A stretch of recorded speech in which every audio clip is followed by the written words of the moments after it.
Good morning students. जैसे कि हम अपना केमिस्ट्री का 4th चैप्टर शुरू कर रखा है, ठीक है। उसके अंदर हम लोगों ने अभिक्रिया की कोटि की जो समाकलित वेग समीकरण है वो शुरू कर रखी है। समाकलित वेग समीकरण में हमारे शून्य कोटि की समाकलित वेग समीकरण हो गई, प्रथम कोटि की समाकलित वेग समीकरण हो गई है, ठीक है। उनकी शून्य कोटि की प्रथम कोटि की सारों की समाकलित वेग समीकरण हो गई है।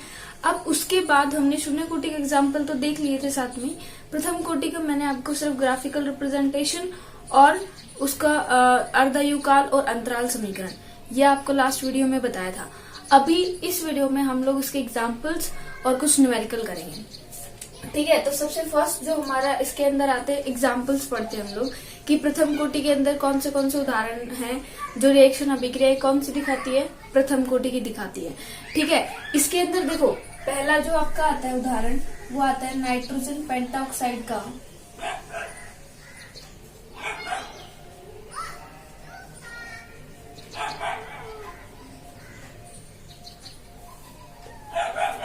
तापीय विघटन।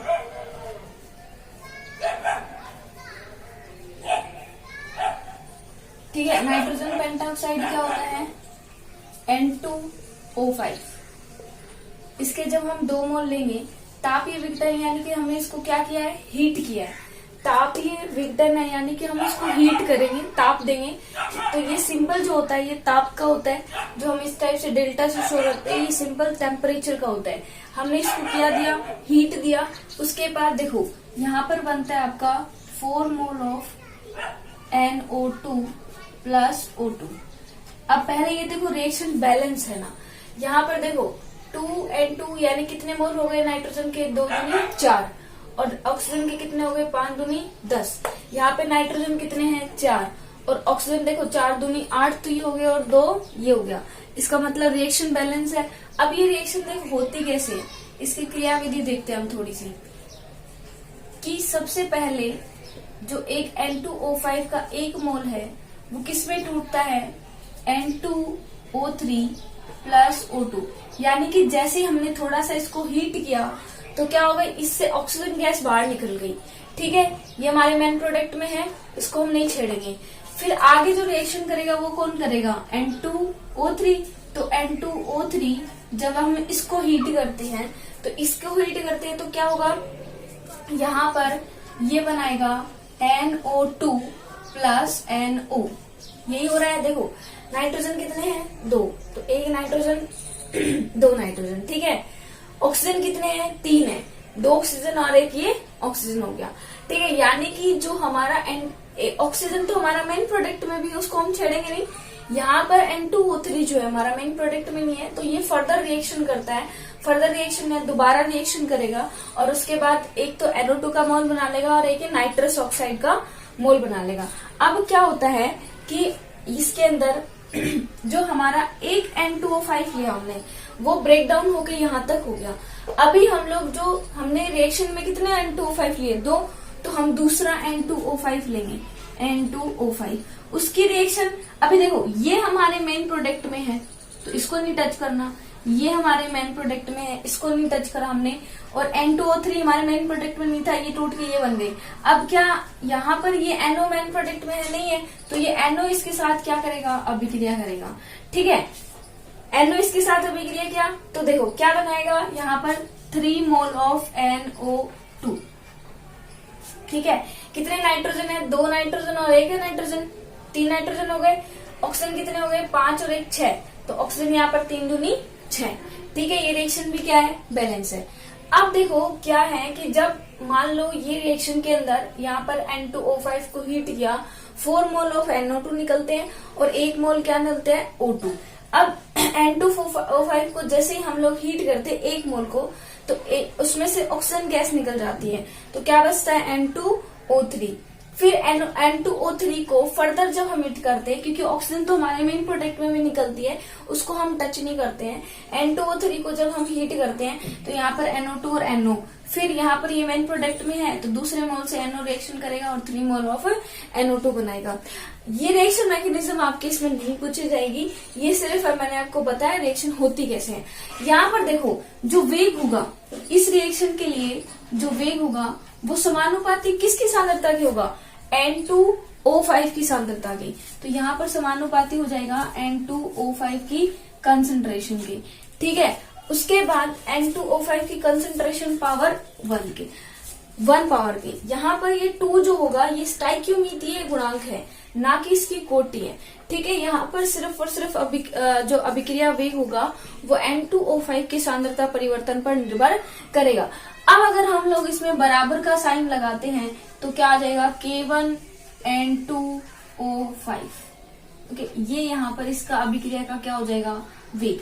तो यहाँ पर जो अभिक्रिया का वेग है वो कितने क्रियाकारक की सांद्रता पर निर्भर कर रहा है, 1। तो इसलिए ये कौन सी कोटि की अभिक्रिया का उदाहरण है, प्रथम कोटि की अभिक्रिया का उदाहरण। ठीक है, एक उदाहरण हो गया। दूसरा देखो, क्योंकि उदाहरण पढ़ने इम्पोर्टेंट इसलिए है, आपके एग्जाम में स्पेशली कई बार 1 नंबर के क्वेश्चन में यही पूछ लिया जाता है, शून्य कोटि अभिक्रिया के 2 उदाहरण बताइए, प्रथम कोटि अभिक्रिया के 2 उदाहरण बताइए। तो आपको उदाहरण भी अच्छे से करने, ये नहीं है रिएक्शन कंप्लीट हो गई उदाहरण हमें कोई जरूरी नहीं है, उदाहरण करने हैं, डायरेक्टली भी पूछे जाते हैं। ठीक है, उसके बाद देखो दूसरा जो हमारा आता है उदाहरण वो होता है हाइड्रोजन परऑक्साइड।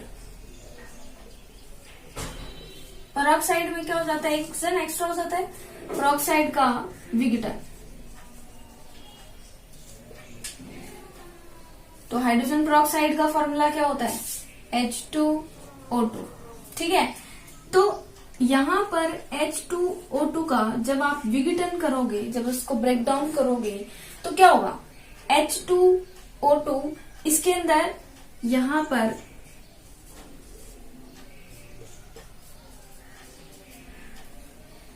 H2O का मोल निकल जाएगा और यहाँ पर हाफ O2 का निकलने का मतलब क्या है कि ऑक्सीजन का जो मोल है वो आधा है, मतलब हाफ O2 है यानी कि ऑक्सीजन का आधा मोल है, यानी कि एक ही ऑक्सीजन हुआ तो H2O2 ब्रेक डाउन होके यहाँ पर। तो यहाँ पर जो वेग होगा वो मैं डायरेक्टली बराबर ही कर दूं अभी, K किसके निर्भर करेगा, H2O2 के। ठीक है, यानी समानुपाती होगा H2O2 के, फिर आप बराबर करके K1 H2O2 कर सकते हो। तो ये वेग हो गया। उसके बाद जो तीसरा जो उदाहरण आता है वो आता है हमारा ammonium nitrate. Ammonium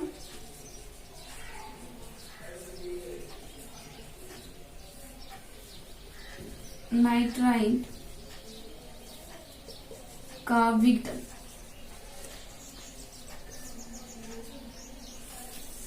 ammonium nitride का विघटन करेंगे। अमोनियम नाइट्राइड का फॉर्मूला होता है NH4NO2। ठीक है, इसको भी जैसे ही आप हीट करोगे तो अमोनियम नाइट्राइड जो है वो किसके अंदर टूटेगा, एक तो देखो यहाँ पर N2 एक तो इसके मोल बन जाएंगे, प्लस में 2 मोल किसके हो जाएंगे, H2O के। ठीक है, इस प्रकार से ये टूटेगा, N2 गैस निकल जाएगी जैसे आप हीट को करते हो। तो देखो जहां पर भी आपको ऐसे COOH इसको जब आप हीट करते हो तो यहाँ से ऑक्सीजन गैस निकल जाती है। ठीक है, CO2 गैस निकल जाती है।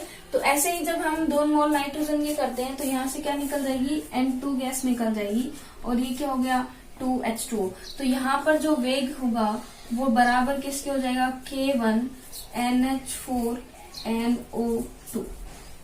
ठीक है, उसके बाद 4th नंबर पे हमारा आता है सल्फ्यूरल क्लोराइड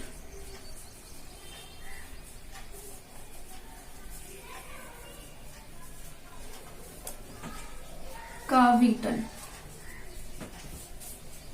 तो सल्फ्यूरल क्लोराइड का SO2Cl2, इसका फॉर्मूला होता है SO2Cl2। SO2Cl2 को जैसे हम हीट करते हैं तो हमारा होता है SO2 गैस प्लस Cl2। ठीक है, तो यहाँ पर भी जो वेग होगा वो सिर्फ और सिर्फ किस पर निर्भर करेगा, SO2 और Cl2 की सांद्रता पर।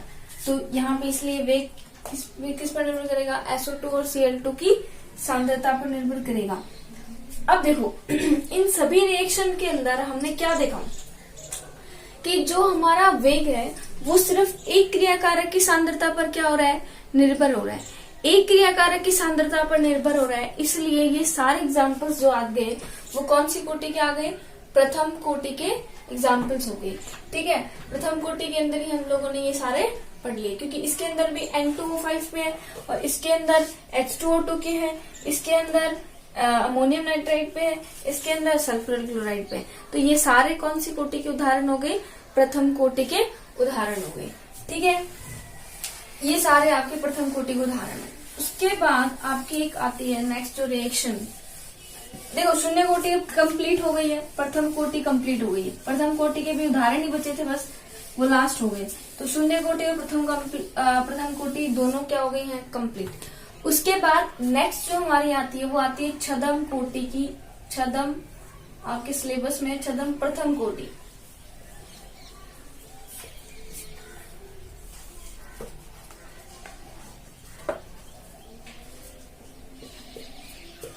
छदम प्रथम कोटि की अभिक्रिया। इसका मतलब क्या है कि छदम प्रथम कोटि की अभिक्रिया में इसकी कोटि तो क्या होगी? देखो कोटि के आगे क्या है? प्रथम, यानी कोटि तो क्या होगी? एक, लेकिन इसकी अणुसंख्यता, अणुसंख्यता का मतलब क्या है कि अभिक्रिया में कितने अणु भाग ले रहे हैं। अणुसंख्यता की संख्या क्या होगी? एक से अधिक। अणुसंख्यता क्या होगी? एक से अधिक, यानी अभिक्रिया में भाग लेने वाले अणुओं की संख्या एक से अधिक है, लेकिन अभिक्रिया की कोटि क्या है? एक ही है। अब इसके अंदर होगा क्या कि हम लोग क्या बोलते हैं कि अभिक्रिया का जो वेग होता है वो अभिक्रिया के अंदर जिन क्रियाकारकों की सांद्रता में परिवर्तन होता है उसकी सांद्रता, उस जिन क्रियाकारकों की सांद्रता में परिवर्तन होता है उन क्रियाकारकों पर निर्भर करती है। तो यहाँ पर क्रियाकारक की तो एक ही सांद्रता में परिवर्तन, क्योंकि कोटि तो क्या होगी? एक है। इसका मतलब सिर्फ और सिर्फ सांद्रता में परिवर्तन तो एक ही मोल में होगा, लेकिन अभिक्रिया में भाग लेने वाले अणु क्या है? एक से ज्यादा हैं। ठीक है, तो आप देखो इसके अंदर आप लोग डेफिनेशन में क्या लिख सकते हो कि जिन अभिक्रियाओं की कोटि एक होती है लेकिन अणु संख्यता एक से अधिक होती है वो अभिक्रियाएं छदम प्रथम कोटि की कहलाती हैं। अब इसको उदाहरण से समझिए, उदाहरण से आपको अच्छे से समझ आएगा। उदाहरण से जैसे हम लोगों ने पहला एग्जाम्पल करते हैं एस्टर का जलीय अपघटन।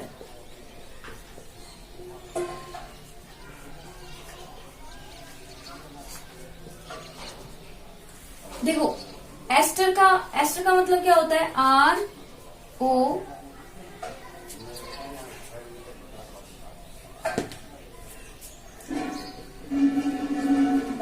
OR, यानी कि ये जो ग्रुप है C डबल बॉन्ड O, ये ग्रुप आपको किसकी प्रेजेंस दिखाता है? एस्टर की, एस्टर समूह की उपस्थिति प्रदर्शित करता है। तो ये R और जो R है वो दोनों क्या होंगे? कोई भी एल्किल समूह हम लोग ले सकते हैं। मान लो हमने एक साइड ले लिया C2H5 एक R की जगह, और बीच में क्या लगा दिया? C डबल बॉन्ड OO, और एक साइड हमने क्या ले लिया? CH3। या फिर आप ऐसे भी कर सकते हो, एक साइड आपने ले लिया CH3, एक साइड आप ले सकते हो C2H5। ये कोई फर्क नहीं पड़ता, आप लोग को मैं ऐसे भी करके बता सकती हूँ। देखो इसके अंदर आप लोग ने CH3 ले लिया, इधर आपने C2H5 ले लिया, कोई फर्क नहीं है। आप इधर आ लो, चाहे कोई सा भी आप एल्किल समूह किधर भी ले सकते हो। ठीक है, CH3 ले लिया। इस R को डिफरेंट दिखाने के लिए हमने यहाँ पर क्या ले लिया? C2H5। सेम भी ले सकते हो, अलग अलग भी ले सकते हो। उसके बाद हम इसकी अभिक्रिया करते हैं। देखो क्या है? जलीय अपघटन है, यानी कि किसके साथ अभिक्रिया करोगे? H2O से। लेकिन यहाँ पर जल के प्रेजेंस में अपघटन कराना है, तो इसको हमें लेना पड़ेगा आधिक्य के अंदर। इसको हम क्या लेंगे? आधिक्य में लेंगे। तो मैंने आपको पहले भी बताया था एक बार कि जब भी कोई भी रिएक्टेंट जब एक्सेस अमाउंट में ले लिया जाता है, बहुत ज्यादा मात्रा में ले लिया जाता है, तो उसकी सांद्रता में जब रिएक्शन कंप्लीट हो जाती है तो उसकी सांद्रता में बहुत ज्यादा परिवर्तन नहीं होता। तो यहाँ पर H2O की सांद्रता में कोई परिवर्तन नहीं होगा। ज्यादा परिवर्तन किसकी सांद्रता में होगा? इस एस्टर की सांद्रता में परिवर्तन होगा। तो यहाँ पर जैसे देखो H2O किस किस में टूटता है? H प्लस और OH माइनस, ये होता है। H पे पार्शली पॉजिटिव और OH पे पार्शली नेगेटिव। और ये जो एस्टर होगा ये कैसे टूटेगा? इसके अंदर आप लोग को ऐसे यहाँ से बॉन्ड ब्रेक कर सकते हो, यहाँ इस पर क्या आ जाएगा? नेगेटिव, ताकि ये नेगेटिव आगे अन्नाद में भाग ले लेगा, और इस यहाँ पर एक क्या हो जाएगा? पॉजिटिव। ये क्या बना लेगा? कार्बोकेटाइन। अब देखो इसका पॉजिटिव इसके नेगेटिव के साथ जुड़ जाएगा तो क्या प्रोडक्ट बनाएगा, CH3 C double bond OOH, क्योंकि इस O के साथ क्या जुड़ गया H। अब इसके पॉजिटिव के साथ इसका क्या जुड़ेगा, नेगेटिव, तो हमारा प्रोडक्ट हो जाएगा C2H5OH, यानी ये क्या बन गया आपका एल्कोहल। ठीक है, और ये भी आपका क्या है एल्कोहल। ये कार्बोक्सिलिक एसिड दिख रहा है ना आपको, जब किसी भी ग्रुप में C डबल बॉन्ड OOH समूह होता है तो कौन सा ग्रुप होता है, वो कार्बोक्सिलिक। तो ये कौन सा हो गया, CH3COH, एसिटिक अम्ल हो गया।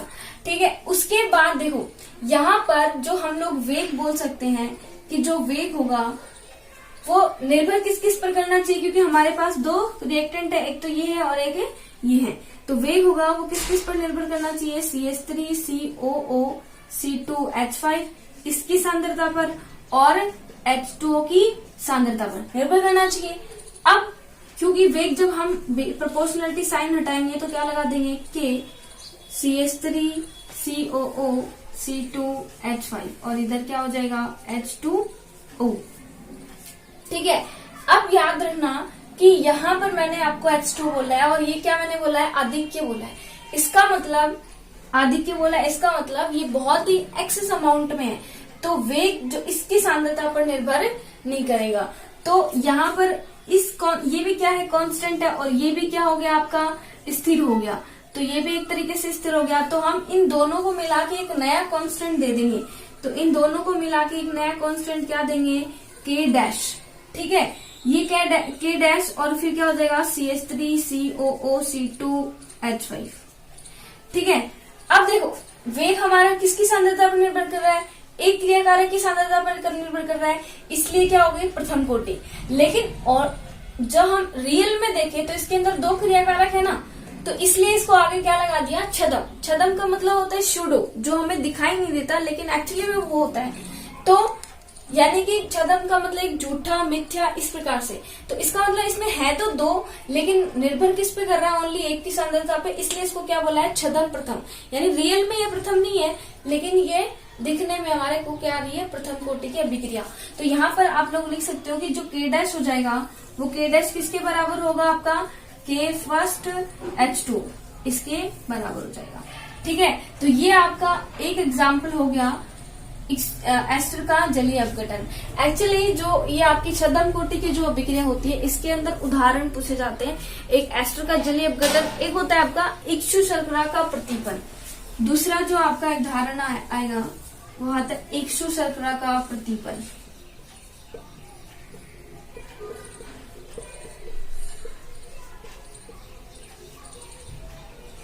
इक्षु शर्करा होती है C12H22O11। ठीक है, इसको जैसे ही हमने H2 के साथ अभिक्रिया की, इक्षु शर्करा का सूत्र होता है C12H22O11, और जैसे इसको वाटर के साथ रिएक्शन करवाई तो ये बन जाता है C6H12O6 C6H12O6। देखो बैलेंस है ना, पहले ये देखो C12 6 और 6 12 हो गए, H22 है, देखो H22 तो ये हो गया और 2 ये हो गया, 24 हो गए, यानी 24 हो गए टोटल में। तो 12 इधर है और 12 इधर है, 24 हो गए टोटल में। यहाँ पर देखो ऑक्सीजन 11 ये हो रहा, एक ये रहा, 12 हो गए, और इधर भी टोटल देखेंगे तो 6 और 6 12 हो गए। इसमें एक मोल किसका बनता है, ग्लूकोज का बनता है, और एक मोल बनता है फ्रक्टोज का बनता है। सूत्र में कोई फर्क नहीं होता, संरचना में इनका फर्क होता है, इसलिए ये संरचनात्मक स्वावयवी होते हैं एक दूसरे के। अब देखा यहाँ पर हमें वो चीज बाद में पढ़ेंगे, हमें देखना क्या है कि वेग। तो वेग क्या करना चाहिए, यहाँ पर भी किस किस पर निर्भर करना चाहिए, एक तो इसकी सांद्रता पर, इसकी C12H22O11 की सांद्रता पर, और एक किसकी सांद्रता पर, H2 की। प्रोपोर्शनलिटी साइन हटाओगे तो यहाँ पर क्या लगा दोगे, के। अब देखो यहाँ पर फिर से देखो के आ गया और क्या आ गया, H2। हमें पता है हमने यहाँ पर H2 किस मात्रा में लिया, आधिक्य में, यानी बहुत ज्यादा मात्रा में लिया है। तो बहुत ज्यादा मात्रा में लिया होता है, उस सब्सटेंस की कंसंट्रेशन चेंज बहुत कम होती है, इसलिए यहाँ पर इस पर वेग निर्भर नहीं करेगा। तो K और H2 क्या हो जाएंगे, स्थिर। तो हमारा जो वेग होगा वो सिर्फ और सिर्फ क्या हो जाएगा, निर्भर किस पे करेगा, C12H22O11। तो यहाँ पर भी रियल में तो कितने हैं, 2 हैं, लेकिन निर्भर किस पे कर रहे हैं, ओनली एक पे, इसलिए क्या हो गई, छद्म प्रथम कोटि की अभिक्रिया। ठीक है। तीसरा जो आपका उदाहरण आता है वो आता है एथीन का हाइड्रोजनीकरण। हाइड्रोजनीकरण का मतलब होता है जब हम किसी भी क्रियाकारक की हाइड्रोजन के साथ एक्सेस अमाउंट में क्या करते हैं, अभिक्रिया करते हैं। तो एथीन का मतलब क्या होता है, जब 2 कार्बन होते हैं और डबल बॉन्ड से जुड़े होते हैं तभी लगता है इन। और एथ का मतलब 2 कार्बन, तो जब 2 कार्बन डबल बॉन्ड से जुड़े हैं तो हो गया एथीन। इसका हमें करना है हाइड्रोजनीकरण, यानी कि हमने इसमें क्या लगाया, H2।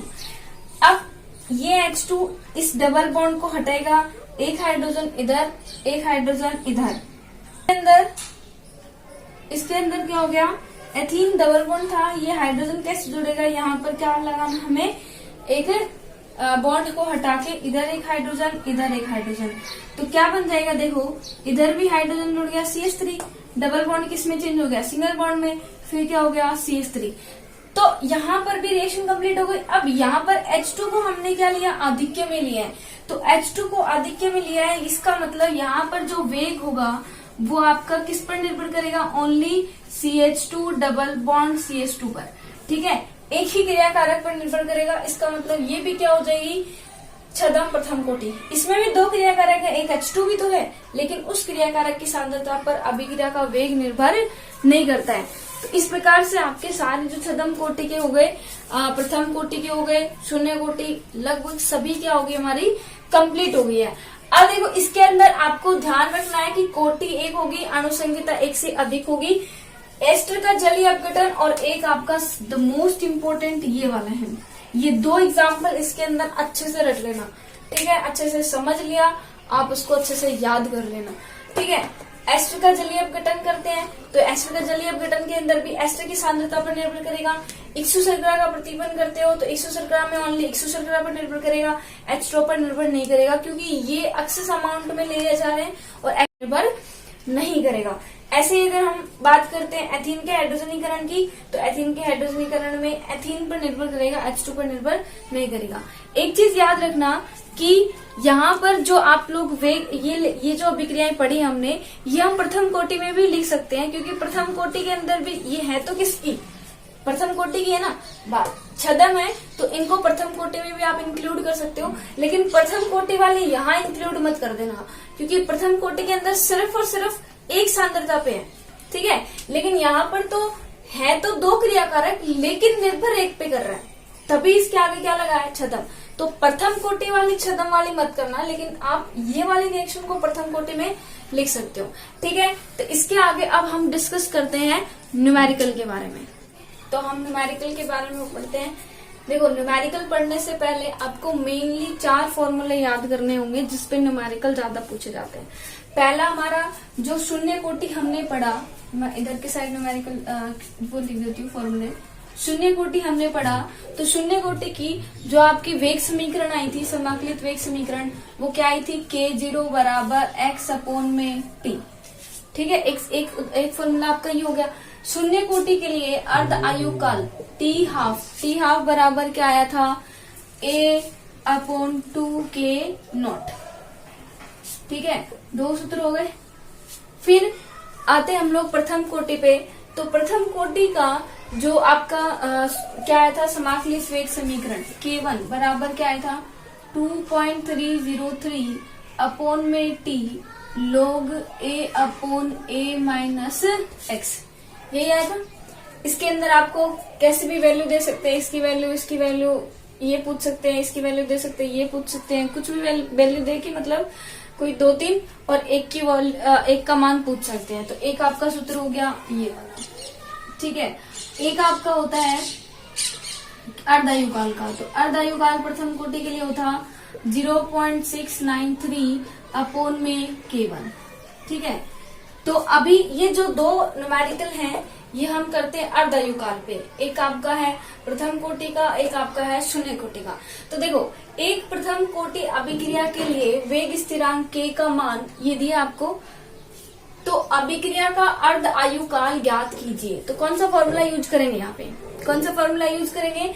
कौन सी कोटि की है? प्रथम कोटि की है। प्रथम कोटि के इसका मतलब उसका क्या निकालना है? अर्ध आयुकाल। इसका मतलब फोर्थ वाला फॉर्मूला हम यहाँ पे यूज करेंगे। तो क्या होगा? टी हाफ बराबर होता है 0.693 अपॉन में k। यानी कि हमें यहाँ पर सिर्फ एक ही वैल्यू चाहिए। किसकी? k1 की। दिया गया है वेग स्थिरांक k का जो मान है वो क्या है? 0.6930 अपॉन 0 इंटू 10 की पावर माइनस 14 ये दिया गया आपको। तो आप लोग देखो, इसको रखोगे, ऊपर क्या आ जाएगा? 0.693 और नीचे क्या आ जाएगा? k1 की 0.693 इंटू 10 की पावर माइनस 40 और सेकंड इनवर्स ये दिया है। ठीक है, यहाँ पर देखो प्रथम, अगर देखो वेग स्थिरांक में हमें पता है कि जो सेकंड इनवर्स होती है वो किसकी इकाई होती है? प्रथम कोटि अभिक्रिया की। तो हम लोग इसकी इकाई देख के बता सकते हैं। अगर आपको नहीं दिया हो कि ये प्रथम कोटि, मान लो अगर सपोज ये ऐसे दिया हो कि एक अभिक्रिया के लिए वेग स्थिरांक का मान इतना है, तो अभिक्रिया का अर्ध आयुकाल ज्ञात कीजिए। अब बताना मेरे को, अब आप कैसे करोगे? तो आप सोचोगे कि हमें ना तो बताया गया, प्रथम कोटि भी नहीं बताया गया, ना शून्य कोटि बताया गया, तो आप लोग क्या करोगे? k की इकाई देखोगे। ये मैंने आपको स्टार्टिंग में जब इकाई पढ़ाया था तब भी बताया था। इकाई देखेंगे, इकाई इसकी क्या है? सेकंड इनवर्स है। और सेकंड इनवर्स इकाई किसकी होती है? प्रथम कोटि की। तो यानी आपको पता चल जाएगा कि यहाँ पर कौन सी कोटि की अभिक्रिया है? प्रथम कोटि की अभिक्रिया है। ठीक है, तो आप क्या करोगे? ये वाली वैल्यू पुटअप की हमने, इसका 0 हटा देना। ठीक है, ये वाली वैल्यू पुटअप की। अब देखो सीधी सीधी वैल्यू कैंसिल ही हो रही है, ये दोनों एक दूसरे से कैंसिल हो जाएंगी। तो ऊपर क्या चला जाएगा? 10 की पावर माइनस 14 नीचे है, जब इसको ऊपर ले जाएंगे तो इसका आंसर हो जाएगा 10 की पावर 14। अब देखो ये सेकंड इनवर्स नीचे है, ऊपर जाएगा तो किस में बदल जाएगा? सेकंड में। तो इसका टी हाफ जो अर्ध आयुकाल क्या हो जाएगा? 10 की पावर माइनस 14 सेकेंड हो जाएगा। ठीक है, एक न्यूमेरिकल हो गया। इसी प्रकार से अगर मान लो ये ना दिया हो, आपको क्वेश्चन दिया हो एक अभिक्रिया के लिए अर्ध आयुकाल ज्ञात कीजिए यदि अभिक्रिया का वेग स्थिरांक k बराबर इतना है। अब आप लोग देखो, mole litre inverse second inverse, mole litre inverse second inverse कौन सी कोटि की अभिक्रिया की इकाई होती है? कौन सी कोटि की होती है? शून्य कोटि की। तो शून्य कोटि की है, आपको नहीं भी दिया हो तो भी आप लोग निकाल सकते हो। ठीक है, अब शून्य कोटि अभिक्रिया के लिए अर्धायुकाल का फॉर्मूला क्या होता है? टी हाफ बराबर 2 upon a upon 2 k not. अब आपको यहाँ पर दो वैल्यू पता होनी चाहिए। एक तो a मतलब अभिकारक की प्रारंभिक सांद्रता दी गई है कि अभिकारक की प्रारंभिक सांद्रता कितनी है? 0.74 मोल लीटर इनवर्स या मोल पर लीटर, क्योंकि सांद्रता की इकाई क्या होती है? मोल पर लीटर। ठीक है, तो ये दी गई है। k नॉट आपको दिया गया है 3.7 10 की power minus 4 mole litre inverse second inverse. तो आप फॉर्मूला लिखो पहले तो, टी हाफ बराबर a अपॉन 2k नॉट, यही आएगा। अब a आपको क्या दिया गया है? यहाँ पर a बराबर तो क्या है? ये प्रारंभिक सांद्रता, और k नॉट बराबर ये है। तो a की जगह आप लोग क्या लिखोगे? 0.074 अपॉन में 2 k नॉट की जगह क्या आ जाएगा? 3.7 इंटू 10 की पावर माइनस 4। अब देखना, इस 3.7 को 2 से मल्टीप्लाई करोगे तो क्या आएगा आपका?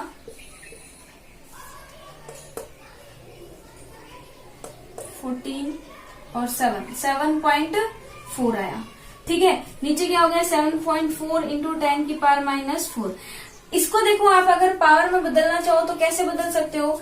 0 पॉइंट, अगर हम इसको पॉइंट में बदलें तो आप 0 पॉइंट को हटा के यहाँ पर आप लोग एक और दो डिजिट को छोड़ के आपको क्या लगाना है? पॉइंट 7 के आगे लगाए तो मल्टीप्लाई में हम लोग क्या लिख सकते हैं? माइनस का 2। तो यही चीज हो जाएगी। ठीक है, 0.7 और फिर क्या हो जाएगा? 7.4 इंटू 10 की पावर माइनस 4। अब इससे ये कैंसिल कर सकते हैं, इसको हमने चेंज इसलिए किया था कि हम लोग कैंसिल कर दें। ठीक है, तो आपको क्या हो गया? ये कैंसिल हो गया। अब देखो 10 की पावर माइनस 2 और 10 की पावर माइनस 4 -2 से -2 कैंसिल हो जाएगा, कितना बचेगा नीचे 10 की पावर -2। ये 10 की पावर -2 जब ऊपर जाएगा तो क्या हो जाएगा 10 की पावर 2 यानी कि 100 सेकेंड, क्योंकि अर्ध आयु काल हमेशा किसमें आएगा, सेकंड में आएगा, तो इसलिए क्या हो गया 100 सेकेंड। ठीक है, तो ये हो गए आपके न्यूमेरिकल अर्ध आयु काल से रिलेटेड। ठीक है, अर्ध आयु काल से कैसे आपको न्यूमेरिकल पूछे जाते हैं। देखो इस समीकरण से, जो आपका समाकलित वेग समीकरण से आपको समय दे दिया जाएगा और आपको वेग स्थिरांक दे दिया जाएगा, x पूछ लेंगे। तो ये तो बहुत इजी सा है। एक मैं आपको इस वाला न्यूमेरिकल और करा देती हूँ कि इसके अंदर आप कैसे वैल्यू पुटअप करोगे। तो फटाफट से देखो, आपकी कॉपी के अंदर जो आपको नोट्स मिल रहे हैं उनमें ये नहीं है। ठीक है, उनमें नहीं है तो आप पहले अच्छे से इसको नोट डाउन कर लीजिएगा वीडियो को पॉज करके। अब देखो हम अपना नेक्स्ट न्यूमेरिकल देखते हैं। नेक्स्ट न्यूमेरिकल देखो वो है, सिद्ध कीजिए कि प्रथम कोटि अभिक्रिया के 99.9% पूर्ण होने में लगने वाला समय अर्ध आयु काल का 10 गुना होता है। देखो आपको क्या पूछा है कि प्रथम कोटि जब 99% पूर्ण हो जाती है, 99.9, ठीक है, इतने प्रतिशत पूर्ण हो जाती है, तब वो उस समय जो समय लगेगा वो अर्ध आयु काल का 10 गुना लगेगा। तो ये आपको सिद्ध करना है। यानी कि आप पहले देखो कि यहाँ पर जब अभिक्रिया कितनी कंप्लीट हो गई है 99.9, यानी एक बात देखो, प्रथम कोटि के लिए हमने समाकलित वेग समीकरण क्या निकाली है। प्रथम कोटि के लिए जो समाकलित वेग समीकरण के बराबर क्या आई थी 2.303 अपॉन में t log a upon a minus x, ये निकली थी। अब हमें यहाँ पर देखो क्या समय के रेस्पेक्ट में करना है, तो k को इधर ले आओ, t को उधर ले जाते हैं। ठीक है, समीकरण तो यही निकाली थी। ठीक है, तो आप लोग एक बार छोड़ दो, ऐसे ही छोड़ दो। ठीक है, ये आपकी समीकरण मेन सबको याद है। अब देखो इस समीकरण में हमें स्टार्टिंग प्रारंभिक सांद्रता किसी भी रिएक्शन की कितनी मान ली, मान लो हमने 100 कि प्रारंभिक सांद्रता उसकी कितनी है 100। अब क्या बोल रहे हैं कि उस प्रारंभिक सांद्रता का कितना प्रतिशत पूर्ण हो गया, 99.9% पूर्ण हो गया। यानी कि ये वाली जो चीज है a माइनस एक्स, हमने क्या बोला था कि जब प्रोडक्ट बन गया उसके बाद रिएक्टेंट कितना बचा, यही तो है ना। तो प्रोडक्ट कितना बच गया 99.9, यानी x यहाँ पर क्या हो गया 99.9। तो a माइनस एक्स जो हो जाएगा वो क्या हो जाएगा 100 माइनस 99.9, तो कितना हो जाएगा 0.1, यानी कि a माइनस एक्स की वैल्यू क्या आ गई 0.1। अब इस फॉर्मूले में हम लोग क्या करेंगे, ये वाली वैल्यू पुट करेंगे। हमें t नहीं पता, t हमें तो t कितना पूछा है 99.9 कि t कब, जब 99.9% हमारी अभिक्रिया क्या हो जाए, संपन्न हो जाए। ठीक है, अब देखो यहाँ पर हम लोग क्या लिखते हैं कि जब हमारे 99.9% उस समय पर जो हमारा समय वो क्या होगा 2.303 अपॉन में k1 log a की जगह क्या रखेंगे 100 और नीचे a माइनस एक्स की जगह क्या रखेंगे 0.1। ये पॉइंट हटाएंगे तो यहाँ पर क्या आ जाएगा, एक पॉइंट हटाएंगे तो ऊपर किससे गुणा करेंगे 10 से, तो क्या आ जाएगा आपका 2.303 अपॉन में k1 log 10 की, देखो log क्या आ जाएगा 1000, log क्या आ जाएगा 1000। अब देखो इस log 1000 को हम लोग कैसे लिख सकते हैं, 10 की पावर 3 लिख सकते हैं कि नहीं लिख सकते। 1000 को क्या लिख सकते हैं 10 की पावर 3, तो क्या आ जाएगा हमारा log, आगे क्या आ जाएगा, इसको देखो मैं इसको इतने को सॉल्व कर रही हूँ एक बार, इतने को log 1000 को आप लोग क्या लिख सकते हो log 10 की पावर 3, ऐसे लिख सकते हो log 10 की पावर 3। जब ऐसे होता है कि log a की पावर x, तो क्या आ जाता है x आगे आ जाता है और log a, ये आपका मैथमेटिकल फॉर्मूला होता है। जब क्या होता है log a की पावर x होता है तो क्या हो जाता है x जो पावर हो जाती है वो log के आगे आ जाती है और फिर log बच जाता है a। ऐसे ही हमारे पास यहाँ पे कुछ हो गया कि इसको हम लोग a मान ले, इसको क्या मान ले x, तो क्या हो जाएगा हमारा 3 आगे आ जाएगा और log 10 बच जाएगा। तो देखो क्या होगा t 99.9% पे क्या हो जाएगा 2.303 अपॉन में k1 इंटू 3 log 10, सही हो जाएगा। log 10 की वैल्यू 1 होती है तो क्या बचेगा ओनली 3। इस 3 को आप इससे मल्टीप्लाई करो, कितना हो जाएगा 6.909 अपॉन में K1। तो ये जो वैल्यू आ गई ये हमारी कब आई है, जब हमारी रिएक्शन कितनी प्रतिशत पूर्ण हो रही है, 99.9%। तो उस टाइम पे हमारा जो समय है वो ये है। अब हमें पूछा है कि वो अर्धायु काल का 10 गुना है क्या, हमें ये दिखाना है। तो अर्धायु काल का मैंने आपको सीधा सा फॉर्मूला क्या बताया प्रथम कोटि के लिए। प्रथम कोटि के लिए अर्धायु काल का फॉर्मूला होता है 0.693 अपॉन में K1। ठीक है, इसको आपने दे दिया समीकरण 2। ये हो गई समीकरण 1, ये हो गई समीकरण 2। अब समीकरण 1 डिवाइड बाय 2, ठीक है, ऐसे करते हैं। तो आपका क्या होगा, इधर नहीं लिख सकते, मैं लिखोगे आप लोग, तो यहीं पे लिख देती हूँ। इसके बाद यहाँ से शुरू करना है आपको। आप पहले समझ लो इसको। पहले हम लोग क्या समीकरण फर्स्ट, यानी कि पहले ऊपर क्या आएगा T 99.9%, नीचे क्या हो जाएगा T हाफ, ये आ जाएगा। T 99.9% की वैल्यू क्या है 6.909 अपॉन में K1, और T हाफ की वैल्यू क्या है 0.693 अपॉन में K1। यही है। K1 से K1 कैंसिल हो जाएगा, फिर क्या बचेगा आपका, फिर आपका बचेगा 6.909 अपॉन में 0.693, ये बचेगा। अब आप लोग सीधा सीधा सा देख सकते हो कि ये पॉइंट यहाँ पर पहले 0 से है, ये 693 है और ये भी 690 है, तो कितनी बार कट जाएगा, लगभग 10 बार कट जाएगा। 10 बार कट जाएगा तो आपका कितना आ गया T 99% और T हाफ बराबर क्या आ जाएगा 10।